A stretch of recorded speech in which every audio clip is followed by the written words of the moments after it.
കിട്ടിയ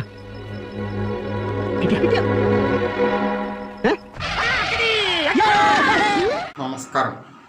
അങ്ങനെ നമ്മുടെ പുതിയ സർക്കാരിൻ്റെ സ്ത്രീകൾക്കായിട്ടുള്ള സൗജന്യ യാത്രാ പദ്ധതി ഇന്ന് ഔദ്യോഗികമായിട്ട് ഉദ്ഘാടനം ചെയ്യപ്പെട്ടിരിക്കുന്നു. KSRTC ബസ്സുകളിൽ സ്ത്രീകൾക്ക് സൗജന്യ യാത്ര എന്നായിരുന്നു നേരത്തെ പറഞ്ഞിരുന്നത്. പക്ഷേ പ്രവൃത്തിയിൽ വന്നു കഴിഞ്ഞപ്പോഴത്തേക്കും അത് ഓർഡിനറി ബസ്സുകളിൽ മാത്രമായി ഇപ്പോൾ ചുരുക്കിയിരിക്കുകയാണ്. അതിലാണ് ഇപ്പോൾ സ്റ്റാർട്ട് ചെയ്യുന്നതിന് ഘട്ടഘട്ടമായിട്ടൊക്കെ വരും എന്നാണ് പറഞ്ഞിരിക്കുന്നത്. എന്താണെങ്കിലും ഇതിനെതിരെ ഹൈക്കോടതിയിൽ ഒരു അഭിഭാഷകൻ തന്നെ ഒരു ഹർജി ഫയൽ ചെയ്തിട്ടുണ്ട്. ഹർജി മിക്കവാറും ഫയലിൽ സ്വീകരിക്കപ്പെടാനാണ് സാധ്യത. കാരണം എന്താണെന്ന് ചോദിച്ചു കഴിഞ്ഞാൽ, ഈ ഇന്ത്യൻ ഭരണഘടനയെ തൊട്ട് സത്യം ചെയ്തുകൊണ്ടാണല്ലോ എല്ലാ ജനപ്രതിനിധികളും അധികാരമേൽക്കുന്നത്. നമുക്കറിയാം, മുഖ്യമന്ത്രിയാണെങ്കിലും മറ്റു മന്ത്രിമാരാണെങ്കിലും MLA-മാരാണെങ്കിലും ഒരു പഞ്ചായത്ത് മെമ്പർ പോലും കൂടെ അവർ അധികാരമേൽക്കുമ്പോൾ സ്വാഭാവികമായിട്ട് സത്യപ്രതിജ്ഞ ചെയ്യുന്ന ഒരു 1.5 മിനിറ്റ് നേരത്തെ വാചകങ്ങൾ നമ്മളെല്ലാവരും ശ്രദ്ധിച്ചിട്ടുള്ള ഒരു കാര്യമാണ്. ഇന്ത്യൻ ഭരണഘടനയെ തൊട്ട് സത്യം ചെയ്തുകൊണ്ടാണ് ഇവരെല്ലാം അധികാരം ഏൽക്കുന്നത്. അപ്പോൾ ഇന്ത്യൻ ഭരണഘടനയിൽ അടിസ്ഥാനപരമായിട്ട് പറഞ്ഞിരിക്കുന്ന ഒരു കാര്യമാണ് തുല്യനീതി. അപ്പോൾ ഇവിടെ ഇപ്പോൾ എങ്ങനെയാണ് തുല്യനീതി എന്ന് പറയുന്നത്? സ്ത്രീകൾക്ക് മാത്രമാകുമ്പോൾ പിന്നെ പുരുഷന്മാർ പിന്നെ എന്താണ്, രണ്ടാം കുടിക്കാരാണ്? അതാണ് ശരിക്കും പറഞ്ഞ ഒരു ചോദ്യമായിട്ട് വരുന്നത്. ഹൈക്കോടതിക്ക് നമുക്കറിയാം, ഭരണഘടനാ കോടതികളാണ് ഹൈക്കോടതി എന്ന് പറയുന്നത്. ഹൈക്കോടതിയിലേക്ക് അങ്ങനെയുള്ള ഒരു കാര്യമൊക്കെ വരുമ്പോൾ സ്വാഭാവികമായിട്ട് ഹൈക്കോടതികൾക്ക് അതൊക്കെ പരിശോധിക്കേണ്ടതും പരിഗണിക്കേണ്ടതുമായിട്ട് വരും. കാരണം ഇതിനു മുമ്പ് തന്നെ നമ്മൾ പറഞ്ഞിട്ടുള്ള ഒരു കാര്യമാണ്, ഈ ഇന്ത്യൻ ഭരണഘടന പോലും കൂടെ ഭരണഘടനാ അസംബ്ലിയിൽ സമർപ്പിക്കുന്ന സാഹചര്യം വന്നു കഴിഞ്ഞപ്പോൾ ദൈവമുള്ളവരും ദൈവമില്ലാത്തവരും അതുപോലെ തന്നെ എല്ലാ ഇന്ത്യൻ പൗരന്മാർക്കും തുല്യ അവകാശം, തുല്യനീതി, തുല്യ നിയമം എന്നുള്ള ഒരു കൺസെപ്റ്റിലാണ് ഇന്ത്യൻ ഭരണഘടന എഴുതിയുണ്ടാക്കിയിരിക്കുന്നത്. ആ ഒരു സാഹചര്യം വന്നു കഴിഞ്ഞപ്പോഴത്തേക്കും ഭരണഘടനാ അസംബ്ലിയിൽ എല്ലാം പൂർണ്ണമായിട്ട് ഭരണഘടന അവതരിപ്പിക്കേണ്ട ഒരു അവസരത്തിൽ പൊതുവായിട്ട് ഇപ്പം നമ്മുടെ സമൂഹം കാണിക്കുന്നതാണല്ലോ, എല്ലാം ഒരു പ്രാർത്ഥനയോടുകൂടി അല്ലെങ്കിൽ ദൈവനാമത്തിൽ അവതരിപ്പിക്കുക എന്നൊക്കെയുള്ളൊരു രീതി. ആ ഒരു സംഭവം വന്നു കഴിഞ്ഞപ്പോഴത്തേക്കും ഇന്ത്യൻ ഭരണഘടനാ അസംബ്ലിയിൽ ഏറ്റവും വാഗ്വാദം നടന്ന അല്ലെങ്കിൽ ഏറ്റവും ചൂടേറിയ ചർച്ച നടന്നൊരു വിഷയമായിരുന്നു ഇന്ത്യൻ ഭരണഘടന ദൈവനാമത്തിൽ അവതരിപ്പിക്കണമോ വേണ്ടയോ എന്നുള്ള ചർച്ച. നമ്മൾ ഇതിനു മുമ്പ് പറഞ്ഞു പോയിട്ടുള്ള കാര്യമാണ്, പലർക്കും അതറിയാം. പക്ഷേ സാധാരണ ജനങ്ങളുടെ ഇടയിൽ അത് കാര്യമായിട്ട് ഇപ്പോഴും അറിവില്ലാത്തതുകൊണ്ടാണ് നിങ്ങളെ ആവർത്തിക്കുന്നു എന്ന് മാത്രമേ ഉള്ളൂ. ഒരു ആവർത്തന വിരസതയായിട്ട് ആരും അത് കാണേണ്ടതില്ല. കാരണം ഇന്ത്യൻ ഭരണഘടനാ അസംബ്ലിയിൽ ഇന്ത്യൻ ഭരണഘടന അവതരിപ്പിക്കാനായിട്ട് എടുത്ത ഒരു വാഗ്വാദം എന്ന് പറയുന്നത് ഏറ്റവും ചൂടേറിയ ഒരു ചർച്ചയായിരുന്നു. അത് ചരിത്രത്തിൽ വളരെ രേഖപ്പെടുത്തിയിരിക്കുന്ന ഒരു കാര്യമാണ്. ഭരണഘടനാ അസംബ്ലിയിൽ അന്നൊക്കെ ഇന്ത്യക്ക് സ്വാതന്ത്ര്യം കിട്ടി, ഇന്ത്യ എന്ന മഹാരാജ്യം നിലവിൽ വന്നു കഴിഞ്ഞപ്പോൾ ഈ ഭരണഘടന പ്രകാരമാണല്ലോ ഇന്ത്യ മഹാരാജ്യം നിലനിൽക്കുന്നത് തന്നെ. അപ്പോൾ അത് ദൈവനാമത്തിൽ അവതരിപ്പിക്കേണ്ടതില്ല എന്നുള്ള വോട്ടിനിട്ട് ജയിച്ചൊരു സംഭവം. അതായത് ലോകത്താദ്യമായിട്ട് ദൈവത്തെ പോലും വോട്ടിനിട്ട് തോൽപ്പിച്ചു എന്നൊരു ചരിത്രം ഇന്ത്യ ഭരണഘടനയ്ക്കുള്ളത് കൊണ്ടാണ് ഇന്ത്യൻ ഭരണഘടന അത്രയും ശ്രേഷ്ഠമാണ് എന്ന് പറയുന്നത്.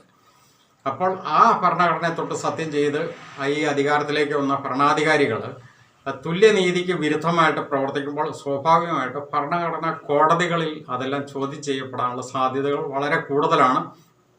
എന്താണെങ്കിലും ഇപ്പോൾ ഓൾറെഡി അങ്ങനെയൊരു ഹർജി നമ്മുടെ കേരള ഹൈക്കോടതിയിൽ വന്നിരിക്കുന്നതായിട്ടുള്ള വാർത്ത നമുക്ക് കാണാനിടയായി. അതിനെപ്പറ്റി ഇനിയിപ്പം എന്താണെങ്കിലും കോടതി അതിൻ്റെ വാദങ്ങൾ കേൾക്കും. മിക്കവാറും അത് ഈ ഒരു കാര്യത്തിനകത്ത് സർക്കാർ എടുത്തിരിക്കുന്ന നിലപാട് അത് വിവേചനപരമായി പോയി എന്നുള്ളൊരു പരാമർശം ഉണ്ടാകാനുള്ള സാധ്യതയുണ്ട്. കാരണം ഒരിക്കലും സർക്കാർ അങ്ങനെ ചെയ്യാൻ പാടില്ലായിരുന്നല്ലോ, ഈ രീതിയിലായിരുന്നില്ല അത് ചെയ്യേണ്ടിയിരുന്നത്. കാരണം ഇപ്പോൾ തന്നെ പലരും അത് വിമർശനം ആത്മകമായിട്ട് പറയുന്നുണ്ട്. കാരണം ഈ ഇലക്ഷനൊക്കെ മുമ്പ് UDF നേതാക്കൾ ഈ നാട് നീളം പ്രചരിപ്പിച്ചുകൊണ്ട് നടന്നാണ് UDF അധികാരത്തിൽ വന്നു കഴിഞ്ഞാൽ സ്ത്രീകൾക്ക് KSRTC ബസ്സുകളിൽ സൗജന്യ യാത്ര എന്നായിരുന്നു പറഞ്ഞിരുന്നത്. അപ്പോൾ KSRTC ബസ്സുകൾ എന്ന് പറഞ്ഞു കഴിഞ്ഞാൽ അവിടെ ഓർഡിനറി ബസ്സുകൾക്ക് മാത്രമാണെങ്കിൽ അത് സ്വാഭാവികമായിട്ട് അങ്ങനെ തന്നെ പറയേണ്ടിയിരുന്നു. അത് സ്വാഭാവികമായിട്ടുള്ള ഒരു കാര്യമില്ല. KSRTC ബസ് എന്ന് പറഞ്ഞു കഴിഞ്ഞാൽ KSRTCയിലുള്ള എല്ലാ ബസ്സുകളും KSRTC ബസ്സുകളാണ്, അങ്ങനെയാണല്ലോ. പിന്നെ അതൊരു വശം.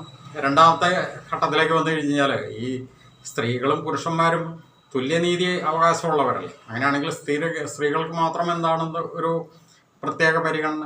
പുരുഷന്മാർ രണ്ടാം കുടിക്കാരൊന്നുമല്ലല്ലോ.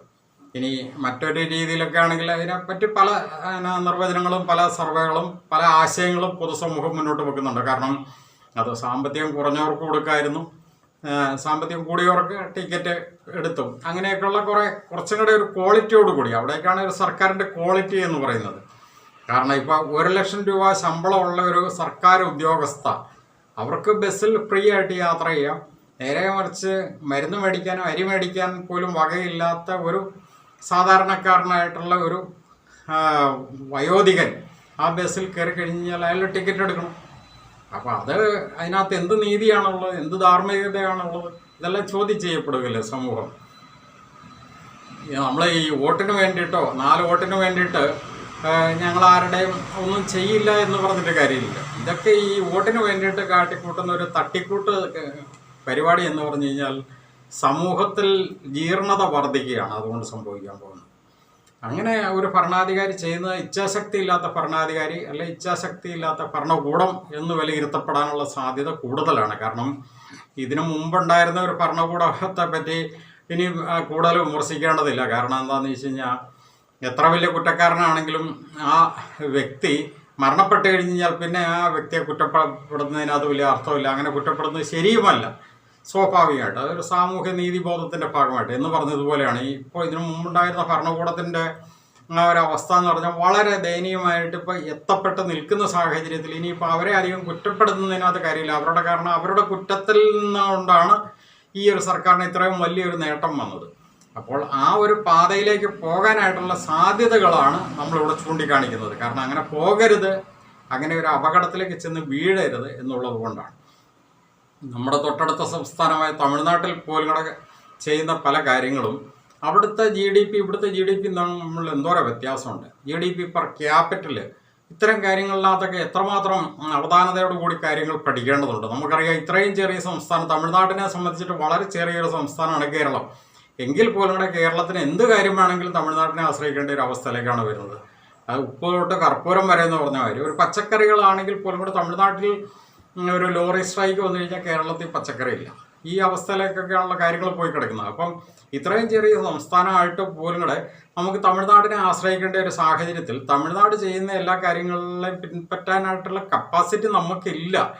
അത് നിങ്ങളുടെ കൂടി മനസ്സിലാക്കിക്കൊണ്ട് വേണം പ്രവർത്തിക്കേണ്ടിയിരുന്നത്. പക്ഷേ ഇതിനകത്ത് ശരിക്കും പറഞ്ഞു കഴിഞ്ഞാൽ സർക്കാരിന് അത് എന്ത് അടിസ്ഥാനത്തിലാണെങ്കിലും മുന്നണിയുടെയോ അല്ലെങ്കിൽ ഒരു മോഹന വാഗ്ദാനം നൽകിയതിൻ്റെ പേരിൽ പിന്നോട്ട് മാറാൻ പറ്റാത്തതിൽ വന്നിരിക്കുന്ന ഒരു ചളിപ്പ് ഇപ്പോൾ വേണമെങ്കിൽ ആ ഒരു വാചകമാണ് ഇപ്പോൾ യോജിക്കുന്നതെന്ന് എനിക്ക് തോന്നുന്നു. അതിൻ്റെ ഫലമായിട്ട് ഇങ്ങനെ ഒരു പദ്ധതി കൊണ്ടുവന്നെങ്കിൽ പോലും കൂടെ അത് ഭാവിയിൽ വലിയ ദൂഷ്യം ചെയ്യാനാണ് സാധ്യത. കാരണം പണ്ടേ ദുർബല പിന്നെയോ ഗർഭിണി എന്ന് പറഞ്ഞ പോലെയാണുള്ള KSRTCയുടെ അവസ്ഥ. ഏകദേശം 800 കോടി രൂപ 1000 കോടി രൂപയുള്ള ഒരു വർഷം ശരാശരി സർക്കാർ KSRTCക്ക് അങ്ങോട്ട് കൊടുത്തുകൊണ്ടിരിക്കുന്ന സാഹചര്യത്തിൽ ഇനിയിപ്പോൾ ഫ്രീ സർവീസും കൂടെ ആരംഭിച്ച് കഴിയുമ്പോഴത്തേക്കും വരുന്ന നൂലാമാലകൾ, അതിനിടയ്ക്ക് വരുന്ന ഇത്തരം കേസിൻ്റെ കാര്യങ്ങൾ, അതുപോലെ തന്നെ സമൂഹത്തിൽ വരുന്ന ധ്രുവീകരണങ്ങൾ, ഈ സ്ത്രീകളെ ഏറ്റവും ഉന്നമനം കൊടുക്കേണ്ടത് നല്ലത് തന്നെയാണ്. എല്ലാ സർക്കാരുകളും അത് ചെയ്യേണ്ടത് നല്ലത് തന്നെയാണ്. പക്ഷേ എന്ന് കരുതിക്കൊണ്ട് സ്ത്രീകൾ മിസ്യൂസ് ചെയ്യുന്നതിനെയും കൂടി സർക്കാർ ഗൗരവത്തിൽ ഒന്ന് കാണേണ്ടതുണ്ട്. പല സ്ത്രീകളും ഇപ്പം തന്നെ നമുക്കറിയാം റീൽസിൻ്റെ കാലങ്ങളാണ്. റീൽസിൻ്റെ കാലങ്ങളിൽ പോലും കൂടെ ഒരു കുടുംബം നശിപ്പിക്കുന്ന എത്രയോ സ്ത്രീകളെ നമ്മൾ കാണുന്നുണ്ട്. അതല്ലാതെ തന്നെ പല പല കാര്യത്തിനകത്തും കൊടും ക്രൂര ക്രിമിനൽ കുറ്റത്തിൽ ഏർപ്പെടുന്ന എത്രയോ സ്ത്രീകളുണ്ട്. അപ്പം നമ്മൾ സ്ത്രീകൾക്ക് വേണ്ടിയിട്ട് ഉന്നമനം എന്ന് പറയുമ്പോൾ സ്ത്രീകൾ നടത്തുന്ന ചൂഷണങ്ങൾ കൂടി അവിടെ ഗൗരവത്തിൽ കണ്ട് അതിനെയും കൂടെ അഡ്രസ്സ് ചെയ്ത് കൊണ്ടുപോകേണ്ട ഒരു ഉത്തരവാദിത്വം സർക്കാരിനുണ്ട്. എന്ന് പറഞ്ഞതുപോലെ തന്നെയാണ് ഇപ്പോൾ ഈ ഫ്രീ ടിക്കറ്റിൻ്റെ കാര്യം. അത് ഞാൻ ആദ്യമേ സൂചിപ്പിച്ചത്. 1,00,000 രൂപ സർക്കാർ ശമ്പളമോ അല്ലെങ്കിൽ മറ്റൊരു കോർപ്പറേറ്റ് സ്ഥാപനത്തിൽ 1,00,000 രൂപയ്ക്കോ 1,50,000 രൂപയ്ക്ക് ശമ്പളത്തിൽ ജോലി ചെയ്യുന്ന ഒരു സ്ത്രീക്ക് KSRTC ബസ്സിൽ സൗജന്യ യാത്രയും, നേരെ മറിച്ച് ഒരു അരി മേടിക്കാനോ അതോ അല്ലെങ്കിൽ ഒരു മരുന്ന് മേടിക്കാനോ പൈസയ്ക്ക് വകയില്ലാത്ത ഒരു നിർധനനായിട്ടുള്ള ഒരു വയോധികൻ ആ ബസ്സിൽ കയറി കഴിയുമ്പോൾ ടിക്കറ്റ് എടുത്ത് യാത്ര ചെയ്യണം എന്ന് പറയുന്ന ആ ഒരു വിവേചനം അത് വളരെ ക്രൂരമാണത്. അപ്പം ഇതാണ് നമുക്ക് ഇതിനെപ്പറ്റി പറയാനുള്ളത്. എന്തായാലും ഹൈക്കോടതി അങ്ങനെ ഒരു ഹർജി വന്നിട്ടുണ്ട്. ഹൈക്കോടതി അത് ഗൗരവത്തിൽ കാണും. ഈ സർക്കാരുകൾ കാട്ടിക്കൂട്ടുന്ന പല മേമ്പൊടി, അതായത് ശരിക്കും പറഞ്ഞാൽ ഒരു സിനിമാറ്റിക് ഡയലോഗും സിനിമാറ്റിക് ചിരിയും സിനിമാറ്റിക് അഭിനയങ്ങളും അതൊന്നുമല്ല ജനങ്ങൾ ആഗ്രഹിക്കുന്നത്. അതൊക്കെ സിനിമ ഒരു എൻ്റർടൈൻമെൻറ്റ് കാണും എന്നുള്ള നിലയ്ക്കാണ് പൊതുസമൂഹം സിനിമയെ കാണുന്നത്. അതേ ഒരു അവസ്ഥ സർക്കാരുകൾ പ്രവൃത്തിയിൽ കൊണ്ടുവരുമ്പോൾ അത് പലപ്പോഴും അവഹേളനത്തിന് പാത്രമായി പോകും. അത് സർക്കാരുകൾക്ക് തന്നെ വമ്പൻ ദൂഷ്യം ചെയ്യും.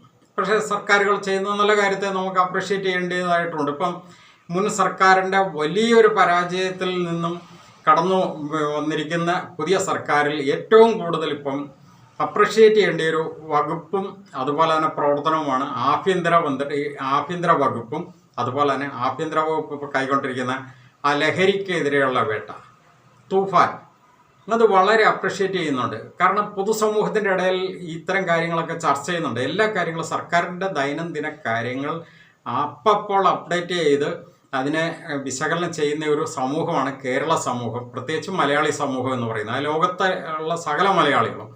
അപ്പോൾ ഇപ്പോൾ തന്നെ ആഭ്യന്തര വകുപ്പ് എടുത്തിരിക്കുന്ന ആ ഒരു കാര്യം അത് മലയാളി സമൂഹം വളരെയധികം അപ്രിഷ്യേറ്റ് ചെയ്യുന്നുണ്ട്. അപ്പോൾ അങ്ങനെയുള്ള കാര്യങ്ങളിലേക്ക് വരിക. അപ്പോൾ അതിലൂടെയാണ് സർക്കാരിന് ശരിക്കും പറഞ്ഞാൽ ഗ്രേസ് മാർക്ക് ഉണ്ടാകുന്നത്. അതുകൊണ്ട് ഇത്തരം കാര്യത്തിനകത്തൊക്കെ കുറച്ചും കൂടെയൊക്കെ ശ്രദ്ധിക്കുന്നത് നന്നായിരിക്കും. സൗജന്യ യാത്ര എന്നത് ഒന്ന് പരിഷ്കരിക്കേണ്ടിയിരിക്കുന്നു. അത് ഈ സാധാരണക്കാരായിട്ടുള്ളവർക്ക് സൗജന്യ യാത്രയും അതിന് മുകളിലേക്കുള്ളവർക്ക് ടിക്കറ്റ് എടുത്ത് യാത്ര ചെയ്യും. അതാണ് നല്ലത്. അല്ലാതെ സ്ത്രീകൾക്ക് സെപ്പറേറ്റ് എന്ന് പറയുമ്പോൾ അവിടെ രണ്ട് രീതിയിലാണ് സ്ത്രീകൾക്ക് അപജയം സംഭവിക്കുന്നത്. ഒന്ന്, സ്ത്രീകളെ താഴ്ത്തി കെട്ടുന്ന ഒരു രീതിയിലും കൂടെ അവിടെ വരുന്നുണ്ട്. പ്രത്യക്ഷത്തിൽ സ്ത്രീകൾക്ക് നല്ലൊരു ഉന്നമനം, പൊതുസമൂഹത്തിൽ ഒരു അംഗീകാരം എന്നൊക്കെയാണ് പറയപ്പെടുന്നതെങ്കിൽ പോലും കൂടെ പുരുഷനേക്കാളും തരം താണ ഒരു വിഭാഗമായിട്ട് സ്ത്രീനെ അവിടെ ഒരു പരിധി വരെയെങ്കിലും പറയാതെ പറഞ്ഞു വെക്കുന്നുണ്ട്. അതായത് സ്ത്രീ അബലയാണ്, ചപലയാണ് എന്ന് പറയുന്ന ആ ഒരു അർത്ഥത്തിലേക്ക് സ്ത്രീകളെ കൊണ്ട് വീണ്ടും എത്തിക്കുന്ന ഒരവസ്ഥയിലേക്ക് അങ്ങനെ വരുന്നുണ്ട്.